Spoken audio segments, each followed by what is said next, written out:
Kung isang araw, magkita tayo sa isang lugar, huwag mo na akong kausapin.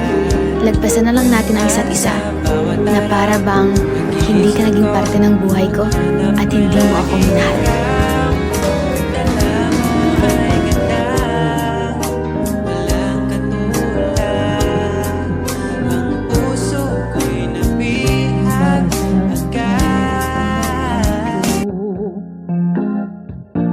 Bakit mo iniwan akong nagdaramdam? Nasaan ang pangako na akin na ang iyong iibigin?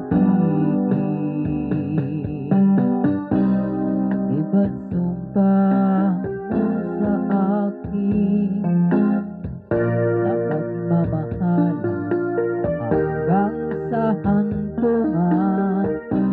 Bakit bigla kang